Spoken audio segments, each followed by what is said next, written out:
உங்க பெயரை தேவன் அறிந்தவர் அழைக்கிறாருங்க.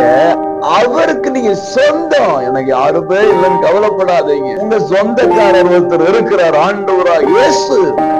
சொல்லி அழைத்து, நீ ஏன் ஆளுப்பா, என்னுடைய பிள்ளைப்பா, என்னுடைய சொந்தம் கூப்பிடுறாரு.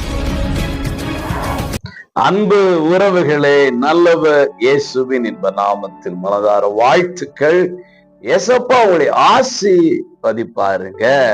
ஏசாயா 43:1 உன்னை பேர் சொல்லி அழைத்தேன், நீ என்னுடையவன்.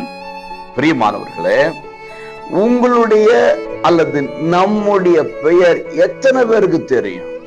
ஒரு 100 பேரு அல்ல, ஒரு 500 பேரு, 1000 பேரு, சரி ஒரு 10,000 பேரு, ஒரு கிராமம் ஃபுல்லா எத்தனை பேருக்கு நம்முடைய பெயர் தெரியும்? சரி, அப்படி நம்ம பெயர் ஒரு பிரபலமான ஒரு பெயரா இருந்தால் கூட நம்மை பெயர் சொல்லி அழைக்கிற அந்த நபர்கள் நம்மள நீ என்னுடையவன், என்னுடையவள் என்று சொல்ல முடியுமா? ஆனா உங்களை அறிந்தவர்கள், உங்களை பெயர் சொல்லி அழைக்கிறவர்கள் யாரும் உங்களை நீ ஏன் ஆளு, நீ என்னுடைய சொந்தம் அப்படின்னு சொல்ல மாட்டாங்க.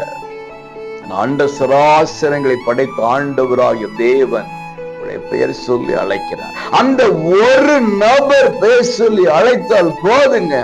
அவர் இன்றைக்கு என்ன சொல்றார் உங்களை பார்த்து என்றால், நீ என்னுடையவன். ஆமாங்க, நீங்க தேவனுடைய பிள்ளை, தேவனுடைய சொந்தம். உங்களுக்கு ரத்தத்தை கொடுத்திருக்கிறாருங்க ஆண்டவரா இயேசு. சொல்லி அழைத்து, நீ ஏன் ஆளுப்பா, என்னுடைய பிள்ளைப்பா, என்னுடைய சொந்தம் கூப்பிடுறாரு. நன்றி சொல்லுங்க. God bless you.